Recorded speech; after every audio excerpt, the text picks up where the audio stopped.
لا إله إلا الله محمد رسول الله عليه صلاة الله وآله والأحبة. Assalamualaikum warahmatullahi wabarakatuh. Innal hamdalillah nahmaduhu wa nusolli wa nusallimu ala rasulihil karim. Amma ba'du. Sahabat Muncari yang dirahmati Allah, saya ucapkan selamat datang di channel yang membahas tentang nasihat, kisah, hikmah kehidupan Nabi Muhammad SAW dan sahabat-sahabatnya serta orang-orang soleh. Sahabat sekalian, di video kali ini Al-Fakir akan berkisah tentang perjalanan hidup sahabat Nabi Abu Bakar As-Siddiq radhiyallahu anhu setelah menyatakan 2 kalimat syahadat. Satu pertanyaan yang diucapkan Abu Bakar kepada Rasulullah SAW setelah bersyahadat dan membuatnya bersemangat untuk mengajak orang-orang dekatnya kepada Rasulullah SAW. Ya Rasulullah, apa tugasku setelah ini? Tanya Abu Bakar. Tugasmu sama denganku, mengajak orang-orang untuk taat kepada Allah, menyembahnya tanpa mempersekutukannya dengan apapun, jawab Rasulullah. Dan setelah itu, hari demi hari Abu Bakar membawa ke hadapan Rasulullah SAW orang-orang pilihan yang menyatakan keislamannya dengan bersyahadat di hadapan Rasulullah SAW. Di antaranya Utsman bin Affan, Zubair bin Awam, Abdurrahman bin Auf, Sa'ad bin Abi Waqqas, dan Talhah bin Ubaidillah. Keyakinan Abu Bakar As-Siddiq kepada Islam yang dibawa Nabi Muhammad SAW bukanlah perkara instan yang datang dan langsung percaya begitu saja, tetapi melalui sebuah proses perjalanan panjang dalam mencari kebenaran hakiki yang luar biasa.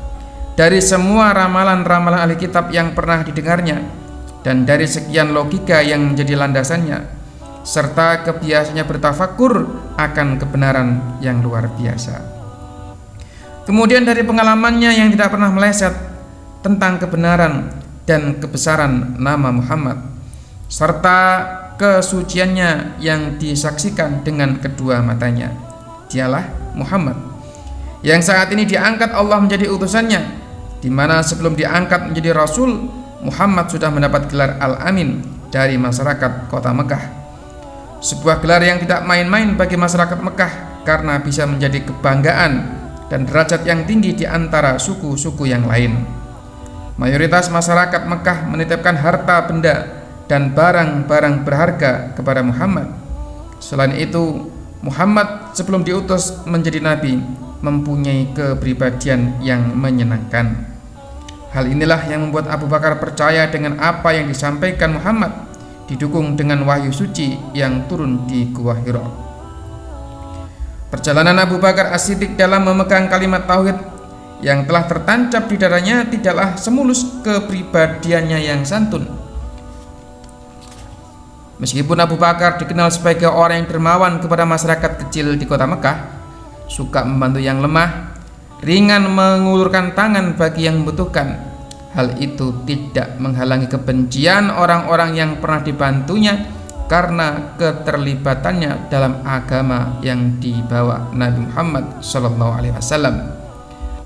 Namun, kebencian orang-orang kafir pada saat itu semakin menambah kecintaannya kepada Nabi Muhammad SAW. Dikisahkan pada suatu hari di Mekah, Abu Bakar dipukuli dan dikeroyok oleh kaum musyrik hingga membuatnya berlumuran darah dan terkapar tak berdaya. Ia pun dipindahkan ke rumahnya oleh salah seorang Banu Tamim. Sore harinya Abu Bakar sadar dari pingsannya. Namun, hal pertama yang ia tanyakan pada orang-orang di sekitarnya adalah apa yang sedang dilakukan Rasulullah SAW. Tidak ada yang menjawab hingga seseorang menemui ibunya, Ummu Al-Khair. Bahkan ibunya tertegun melihat kondisi putranya. Namun Abu Bakar kembali menanyakan pertanyaan yang sama pada ibunya, hingga bibi Rasulullah SAW, Ummu Jamil, menemuinya dan mengabarkan bahwa Rasul dalam keadaan sehat walafiat. Abu Bakar pun kembali bertanya, di manakah beliau saat ini?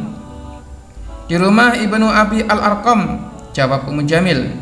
Namun Abu Bakar tetap bersikukuh untuk menemui Rasul dan menjawab, demi Allah, aku tidak akan makan atau minum hingga aku bertemu Rasulullah dan mengetahui keadaannya. Pengorbanannya dalam harta dan tenaga untuk agama Islam bisa kita lihat dari ungkapan Rasulullah SAW mengenai Abu Bakar. Tak seorang pun yang berjasa kepada kita, melainkan telah kita berikan balasannya, kecuali Abu Bakar. Jasanya kepada kita akan dibalas oleh Allah di hari kiamat. Tak ada harta seorang yang lebih bermanfaat bagiku seperti bermanfaatnya harta Abu Bakar. Tidak pernah saya menawarkan Islam kepada seseorang, melainkan ia menaruh keberatan, kecuali Abu Bakar. Maka ia langsung menerimanya tanpa ditunda. Di saat kaum muslimin diboikot tokoh-tokoh Quraisy Mekah, kelaparan dan kekurangan menimpa, Abu Bakar mengorbankan semua hartanya untuk menyelamatkan kaum muslimin dari bahaya kelaparan. Selain itu, Ibnu Asyakir meriwayatkan dari Aisyah radhiyallahu anha bahwa Abu Bakar radhiyallahu anhu telah memerdekakan 7 budak yang kesemuanya disiksa di jalan Allah dengan harta yang dia miliki. Di antara budak yang dibebaskannya adalah sahabat Bilal yang kelak menjadi muadzin tetap Rasulullah SAW. Ada peristiwa besar yang menjadikan kedudukan Abu Bakar semakin meningkat derajatnya, yakni di saat Rasulullah SAW Isra Mi'raj. Di saat Rasulullah SAW selesai Isra Mi'raj, siang hari beliau duduk di Masjidil Haram sambil merenung. Abu Jahal yang pada saat itu lewat mendekatinya dan menyapa dengan nada mengejek. Tak adakah lagi hal yang datang padamu tadi malam? Tanya Abu Jahal. Rasulullah SAW mengangkat kepalanya dan bersabda, ada. Semalam saya telah diisrakan ke Baitul Maqdis di Syria. Seolah kaget dengan jawaban Rasulullah. Dan sekarang kamu telah berada di antara kita lagi? Tanya Abu Jahal. Benar, jawab Rasulullah. Mendengar jawaban Rasulullah SAW, meledaklah teriakan Abu Jahal yang merasa punya kesempatan untuk menjatuhkan harga diri Nabi Muhammad SAW dan menganggapnya sebagai orang yang tidak waras. Karena perjalanan Mekah Syria membutuhkan waktu yang lama, tidak mungkin ditempuh hanya dalam beberapa jam saja. Berita Rasulullah SAW Isra Mi'raj sampai kepada Abu Bakar. Hai Atik, semua urusan sahabatmu selama ini masih enteng dan masih dapat dimaklumi. Tapi sekarang kemarilah dan dengarkanlah. Abu Bakar terkejut dan berkata, ada apa? Salah seorang menjawab, Muhammad sedang berada di Ka'bah. Ia menceritakan kepada orang-orang bahwa Tuhannya telah mengisrakannya ke Baitul Maqdis. Ia berangkat malam dan pulang malam dan sekarang telah berada di antara kita. Dengan wajah berseri-seri Abu Bakar menjawab, jika demikian, benarlah ia. Perkataan Abu Bakar yang selalu membenarkan ucapan dan perbuatan Rasulullah SAW inilah yang pada akhirnya ia mendapat gelar As-Siddiq, sehingga lebih dikenal dengan nama Abu Bakar As-Siddiq radhiyallahu anhu. Di saat kaum muslimin ada yang ragu dengan Isra Mi'rajnya Rasulullah, Abu Bakar tanpa ragu langsung membenarkannya. Perjalanan hijrahnya dari kota Mekah menuju kota Madinah, saat menemani Rasulullah SAW banyak mendapatkan pelajaran, terutama saat berada di Gua Sur. Allah Subhanahu wa Ta'ala memberikan pujian, yang pujian ini banyak diiri oleh sahabat Nabi karena kemuliaannya.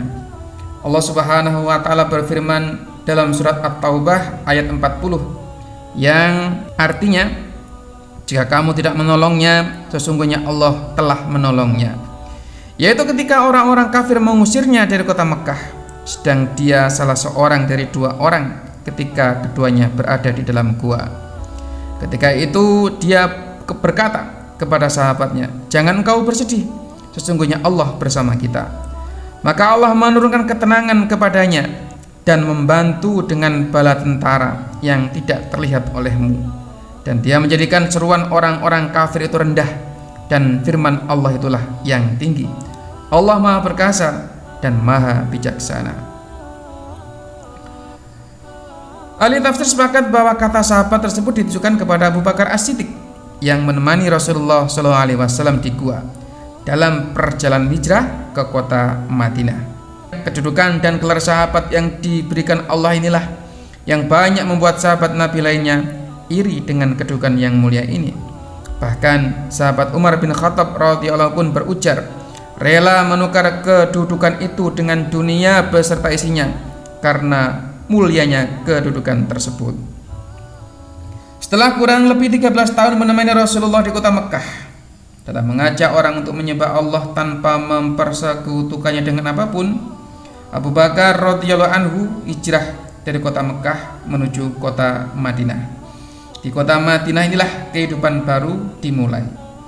Keyakinan Abu Bakar yang kuat akan agama Islam, pengorbanannya yang luar biasa untuk tegaknya panji Islam, menjadikan Abu Bakar menjadi salah satu orang dari 10 orang yang mendapat kabar tentang surga, atau disebut asyara mubasyarah, 10 orang yang dijamin masuk surga. Sobat sekalian, maukah kita menjadi orang yang dijamin masuk surga? Hal ini kembali kepada pribadi kita masing-masing. Sobat sekalian, demikian yang bisa Al-Fakir sampaikan. Apabila ada saran dan kritik, mohon ditulis di kolom komentar. Sampai jumpa pada video berikutnya. Assalamualaikum warahmatullahi wabarakatuh.